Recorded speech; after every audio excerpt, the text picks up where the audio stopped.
Welcome to the Sheffield United Way. My name's Hal. January is just around the corner. Of course, we've got the small matter of the 25th. You know what I'm talking about? That big day, a celebration around the world where people come together and remember a truly great man. That's right, my birthday, but also Christmas is round the corner as well. Ollie, how are you? Yes, I'm not too bad. We crack on, don't we? As you say, there's big things happening in the next couple of weeks that we're trying not to think about. But other than that, yeah, all going pretty well. Just, Yeah. trying to figure out what the way forward is for United. Now we're going to get better. That's all I want for Christmas. There you go. That's the message. For Christmas, we just want to be better. Nice. Well, look, we've mentioned Christmas far too many times. That's one of the sort of golden rules whenever I'm broadcasting is you're not allowed to mention Christmas until we're well into December. But, here we are. We've done it and we can't go back. And believe me, if we did have a time machine and we could go back, I would probably start this entire season again. Ollie, before we get into what we're talking about on this video, which is the players we think are likely to leave Sheffield United, just give us a brief summary, if you had to, a paragraph, a line, a sentence. Where's it all gone wrong? Oh, how long have you got? That's the problem. We're doing this one quickly. And I think I would say it all went wrong with that decision in the summer. It all went wrong with our planning from May to August. That's the period you can pin a lot of hate there. I think that's where we had so many issues that have come through this team, particularly in terms of the players who left and there. It took us way too long to replace and never did adequately replace, if we're being honest with ourselves. We've then found ourselves chasing our tails, and it's been hugely disappointing to see players who have previously been outstanding performers for United, who had really good years last year, just not been able to hit the heights. I think confidence has gone, and I think you draw it all back to that one day. Was it end of May? Was it mid-June? Can't fully remember the date, but there was one day where you can probably draw a line and say that's where the season went wrong, and it was the announcement of the change in manager. There's some players that might have lost interest. Do you think the owners are starting to lose interest in Sheffield United? Based on recent reports, there is obviously suggestions out there, isn't there? I know we saw one a couple of weeks ago that was coming out to suggest that potentially the owners were looking for either further investment. Obviously, that's something they need. I think they banked a lot of their long-term intentions around us being promoted last season. I think they thought they were going to be buying Sheffield United, the Premier League football club. They could then bring in further investment from their friends in Silicon Valley, get more Americans involved as part of that process. When we didn't get promoted, I think all of their plans went up in flames. I think they've really struggled to find the extra investment to their consortium to really drive United forwards. And I think they maybe are losing a little bit of interest in terms of, what we saw through the window was early on, there was a clear plan. They wanted a change in terms of structure. We were looking at recruitment of younger players. We were looking at recruitment through identified in different means, in different leagues, trying to pull those together. We did the same thing with a manager. By the end of the window, we were on the tried and tested, same old Danny Ings, Patrick Bamford type signings. And to me, that's an indication that whoever was leading that from the ownership side potentially lost a little bit of focus on the club. And hence, that might be why we're seeing rumours that they need more investment or potentially are looking to even move us on. Well, you bring me on beautifully because with that in mind, when you're talking about it didn't really work with recruitment, there might be one or two players that were brought in that you might be about to tell me, and hey, I might be about to tell you, we could actually say, thanks very much, goodbye, and we wish you well with pastures new. We're going to talk about players that can leave Sheffield United, just in our opinion. Do you want to kick us off? And then I'll throw some names at you. Yeah, absolutely. And I think there's a really big chunk that probably is the best place to start for this, and it's the loan players. We brought in a number of loan players over the summer who, in one way or another, were heralded as good signings who were going to take Sheffield United forward. We haven't seen them. There are players who I think it's really clear that come January the 1st, we will likely be looking to bring their loan deals to an end because they're not part of our first team at the moment. They're not offering anything to the club. And right now, if we're having loans in, we need them to contribute on the pitch week in, week out to make Sheffield United better. They're just not doing that. So I would not be shocked to see Tyler Bindon, for one. I think his loan will be cut short on January the 1st and will free up that space in the squad. For two, one who people have talked about a lot, 𝗬𝗏𝗏. He came in on a tidal wave of excitement where we thought we were getting, a star from La Masia, somebody who'd come through one of the most prestigious academies in the world, but ultimately has proved himself, with no disrespect, to be a one-trick pony, and the trick is quite easy to defend against. Do you remember what I said about Louis Barry? I'm not putting you on the spot. I'm going to tell you. But No. in the preview video I did of, all right, I haven't even said it yet. You might remember. I did a piece about him, of course, before we signed him. And I just said I didn't believe that he would necessarily be a player that the fans would like, because whilst he's got the tricks going forward, the tricky feet, and he can make things happen, I do believe he's a very exciting player going forward. I did mention that on some of the clips I'd seen, he had no interest in tracking back. Now, you think about under Chris Wilder, that's simply not going to fly. I do believe that technically he's probably one of the most gifted players at the club. I'll stand by that. I think he'll go on and do very, very well. I think he'll have a decent career. I actually think Bindon, the other player you've mentioned, before I let you carry on, Bindon's also a good defender. And I'm actually going to say I think he's better than McGuinness. And I'm a little bit disappointed that we haven't seen more of him under Chris Wilder, because I think you almost have to draw a line under the Sellers era and say no one really looked good under Ruben. And maybe it'd be fair to give Bindon a bit more of a chance. The Reading fans that I spoke to, particularly, spoke so highly of him. You have to say, well, there's got to be a player there, right? Yeah, absolutely. Because obviously he was Young Player of the Year and then Player of the Year for Reading in 2. Don't get me wrong, they weren't hugely impressive seasons for them in League One, but they were in and around the playoff race. They felt as though he had a huge upside. It was enough of an upside that Nottingham Forest have gone out there and spent decent money to bring him into their ranks, to get him into the club. A team who, let's not forget, last season qualified for the Champions League. The Europa League. They wanted him as part of that. And yeah, there's clearly a player there. I think there is a big future for him. I think he was hung out to dry, if we're being honest. I think both of the players I've mentioned have been hung out to dry, both by the Stephen Bettis interview that he did, actually, with Radio Sheffield, where he was asked about players. I know, it was one of those, shall we say. But he was asked about 2 players specifically, Barry and Bindon. And he made it clear they were Ruben Sellers-led recruitment practices. They were brought in by the former manager. And I think that, as much as anything, spoke volumes about the fact that we shouldn't expect to see much of them going forwards, and that they're not likely to be involved in our sort of future plans. And I do feel for Bindon, because let's remember the defence that he played in. It was Bindon and Reece Norrington-Davies as a central defensive 2 in a back 4, the opening game of the season. How is he supposed to look good in that situation? We then moved on, and he was next to Jack Robinson. At the time, Jack Robinson seemed more interested in trying to get sent off than actually defending. And therefore, how is he supposed to thrive in that situation? He's not being given a settled opportunity with a proper defence around him to show us what he can do. And it is a shame that we're not probably going to get the chance to see that, because there is a player there. I think long-term, he could be a very good player, but it's just not worked for him at Bramall Lane. And so I do expect to see him, moved on. In terms of some of the other players, there's another one who's in on loan, Ben Godfrey. We know that he's on relatively big wages in terms of what we're contributing at the moment, in terms of loan fees and other costs that come alongside that. He has had very little opportunity since Chris Wilder's come to the club, since that disaster class that we saw against Ipswich, where he put in one of the worst individual performances I think I've ever seen. We've just not seen anything from him there. I think there's a player in Ben Godfrey. He's played for England. He has a lot to offer. But right now, what's his place at Sheffield United? I don't know. And again, is that an opportunity? We could get somebody out, get some sort of free up some funds in terms of wages, and free up another loan spot for somebody who is going to contribute to us week in, week out. In terms of the loans, they're the ones I think we'll likely be looking to bring to an end. I think the others, for better or worse, will likely stay in and around the squad at this time, other than those 3. I agree that they will, but I'm not sure they should. And 𝗤𝗿𝗄 is a player I would say, thanks very much, but your loan is over. Good luck back at Ipswich. I think he's a really great guy. I love listening to him speak.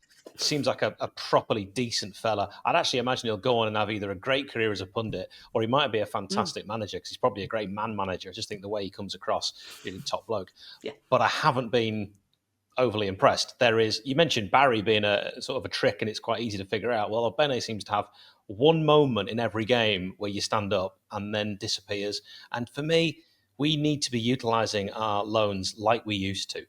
You know what I'm talking about when I talk about the way we used to utilise loans. We used to have Dean Henderson, Morgan Gibbs-White. We didn't used to waste these loan spots. And I feel like 𝗤𝗿𝗄 is a decent player. We might need to go and look for something slightly better. We're in a really dire situation, and I don't want to waste a single loan spot. 𝗤𝗿𝗄, Ollie, thoughts?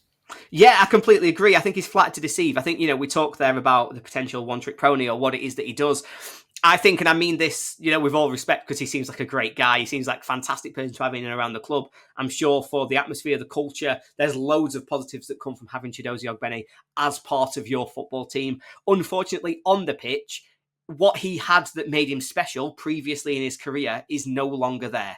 His trick, what he was really effective and really strong at, was he'd get the ball at his feet, he would knock it past you, and he would just do you out the outside because he was unbelievably fast. He had so much pace about him that he was terrifying for a defender to try and address that. Right now, the version of 𝗣𝗍𝗍 𝗣𝗿𝗍 that we've got at Bramall Lane is somebody who's lost his pace. He doesn't trust his body to be able to go full out in his sprints. That's the long-term knee injury that he's experienced previously in the last couple of years.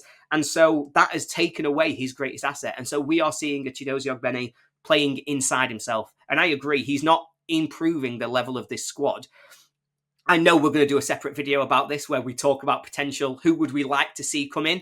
But there's a player currently right now, 𝗬𝗏. He's sold by Millwall last year to go to Crystal Palace. Yep. He has not yet made a single first-team appearance for Crystal Palace. He's playing in their under-21s. He's playing in the Premier League too.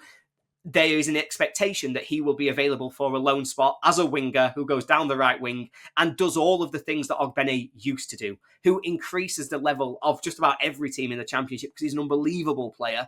I'd like to see us go out and show a bit of get up and go about us. Let's say, actually, no, the players we've got aren't escalating us. They're not making us better. Let's get somebody who undoubtedly starts week in, week out.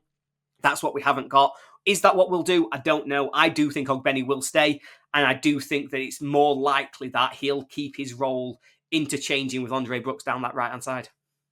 Well, keep your powder dry for players coming in. And I am just going to cross one player off my list that I may or may not have already had. Thanks a lot, Ole. But a lovely little tease for another video you can enjoy on this channel. Right, I'm going to throw a big name at you. I'm just going to say it. Gustavo Hamer or Hamer.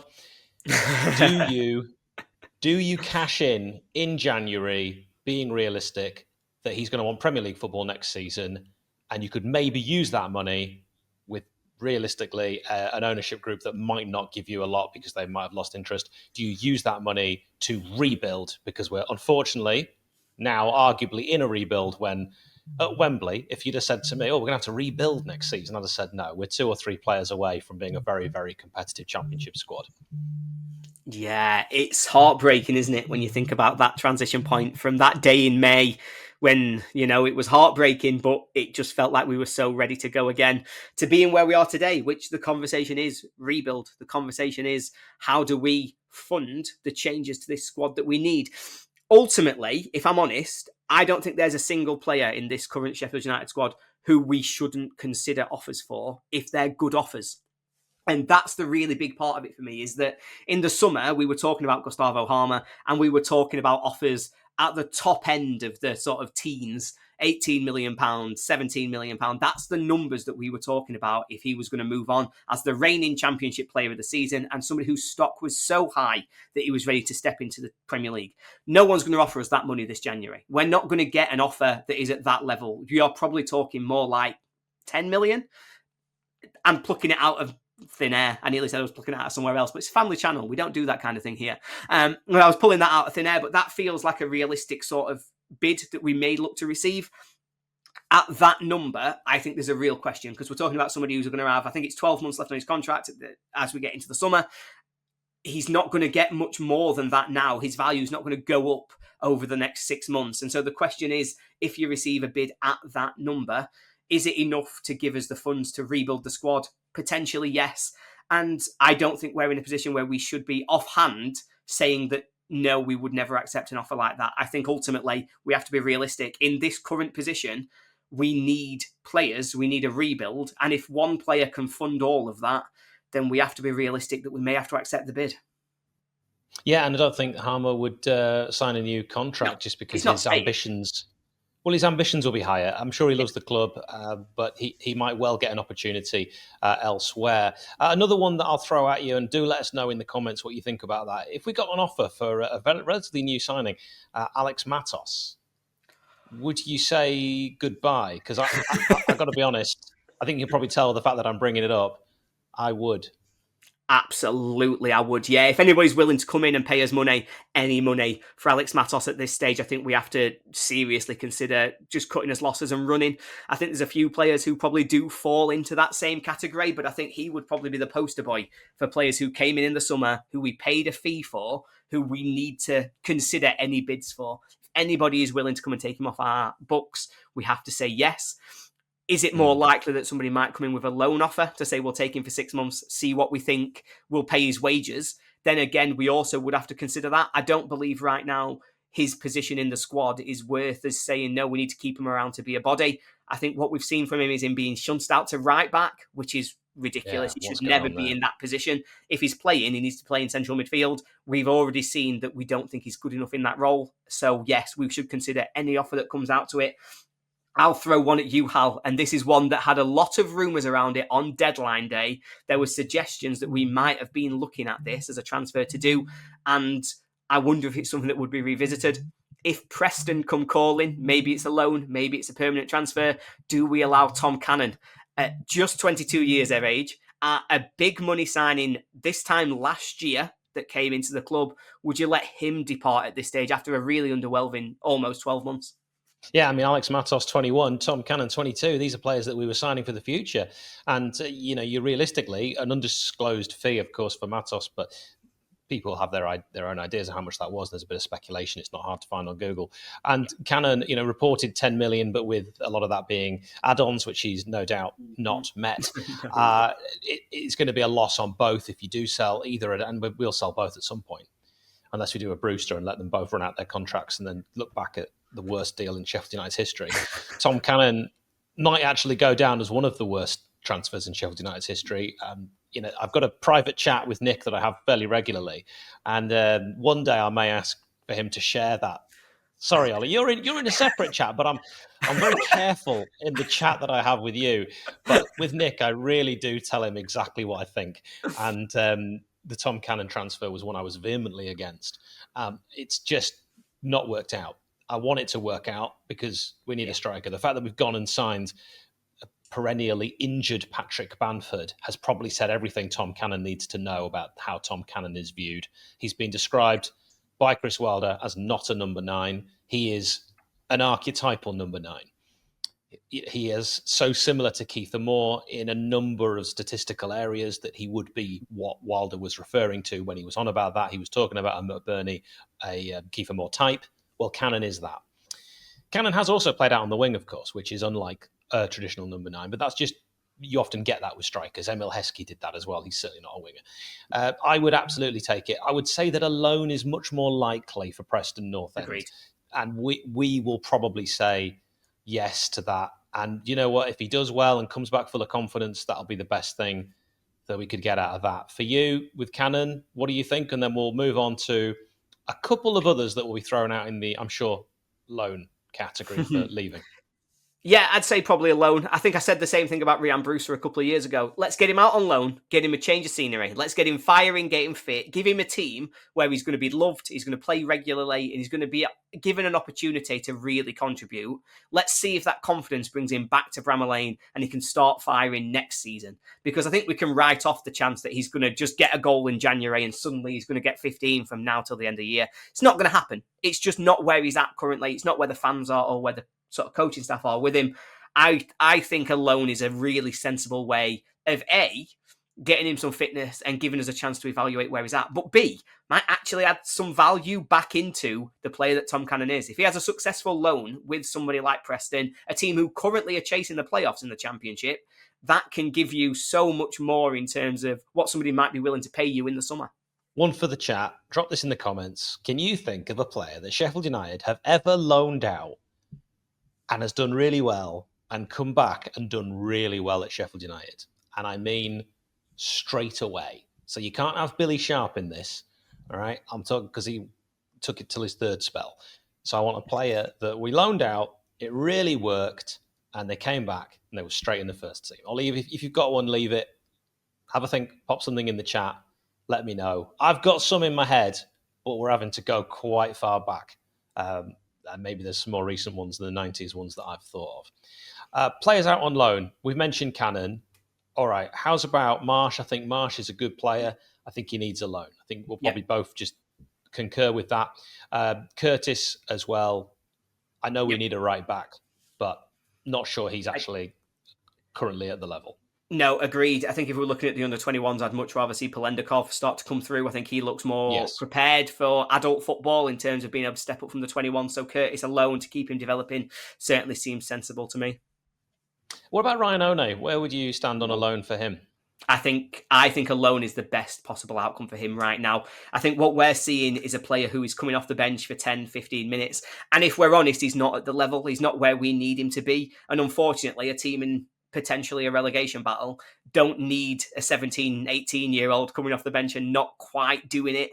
He needs for his own development to go out, get used to playing adult football, get used to playing a physical men's game so that he can get better at what he's going to be good at. His long-term career prospects, he's going to be fantastic in terms of holding the ball up front. He's going to be a big man that you can aim for. I think he just needs to really develop that with a big physical defender behind him. So I'd look for a loan for Ryan Oweh as well. I just think that's the best thing for his development at this stage.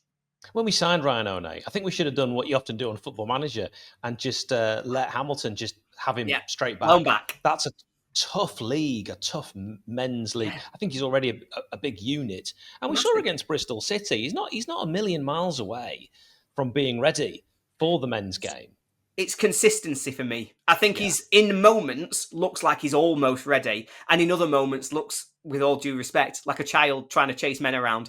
And I think it's about finding him an opportunity to build the consistency. You only do that by playing regularly. He's never going to play regularly in this Sheffield United team. So let's give him the opportunity to go and do that somewhere else. I suppose for me, the last one that I would say I wouldn't be decimated if we said goodbye to would be 𝗍𝗿𝗃𝗍, the recent signing. I know it was only a short-term deal. It's a contract that runs out in January anyway. He is a versatile player. I know he can play defensive midfield, which is where he's been operating, centre-back, left-back. He can do all that. But another one where if he left, I'd be like, okay, he was decent, but it's not going to move the needle enough for me to say that's where the wages should go. Where do you feel? No, I agree. I think we've seen more of him than I expected. I don't think I expected to see him start in any games for Sheffield United. I thought he'd be an option coming in off the bench. I think what he's done fine. He's been steady. He's been okay.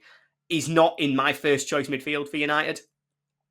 And if he's not going to be in our first choice team, and we've got the opportunity to look at the loans, and we've got an opportunity to look at, other transfers, I just don't see the value right now in extending his contract. If we get to deadline day and you're telling me we've not signed any other midfielders, nobody's coming to play that position, then yes, absolutely. Let's look at keeping him on. But we've got to go out there and try to get better, because to me, we can improve on his role. More than anything else, he doesn't run. It's watching him, I always feel like he's not fit. I feel like I'm watching somebody running at 60% rather than being able to fill the gap.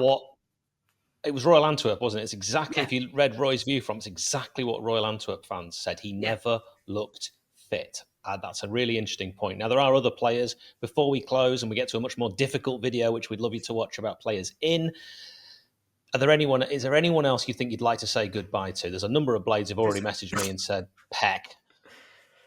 Yeah, I mean, there's players who are having bad seasons, but who I don't want to immediately say goodbye to. Harrison Burrows has had a really poor season for Sheffield United. Does that mean I don't rate his long-term prospects to be a great player for us? Not at all. I don't want to see somebody like that leave the club to then go on and realise the potential we know they've got. I think the same for 𝗍𝗍𝗃𝗍. He's having a poor season. He's really struggled to get into it. And obviously there is question marks over what is his role. What is he? Is he a 6? Is he an 8? Is he a 10? He's actually none of the above. But that doesn't mean there's not potential. So I don't want to throw the baby out with the bathwater. We've got to still keep the faith in a lot of the players who we've seen coming through. One I would shout out, another one for the loan bucket, Nils Zetterstrom. I think there's got to be an opportunity for him to get some games of football somewhere. It's only 12 months since he was playing for a big team in Sweden. He was potentially on the cusp of getting into the Sweden squad. He's now in no man's land. He's in an under-21s. He's not playing for anybody. He's nowhere near that kind of Sweden full-team squad. So I'd probably like to see him go out there and, again, get some football and maybe be able to develop into a player who we can rely on in the future. I mean, that you could throw in Polondakov and Nchukwu and the AI signings as they're known. All of They them. might all benefit from that because they don't look like they're going to get first team minutes. And watching some of the players that are getting first team minutes, you think, crikey, how bad must this lot be in training? It's been a really depressing season. We're not going to sugarcoat it. There may be some changes by the time you watch this. By the time who knows in terms of the ins and outs. I mean, we're recording this the day that Patrick Bamford has officially signed for Sheffield United, and who knows, there may be more free transfers. There are a few players out there on that free transfer watch on that list. Ollie, thank you as ever. We've been discussing the players out. We want your thoughts. If you are listening to this as an audio podcast, please give us a review, and you can also let us know on that review the players that you think will leave the club. And if you're watching on YouTube, very, very easy. Just make sure you signed in. It's free to do, and you can pop a little comment below. Until next time, Ollie, cheers.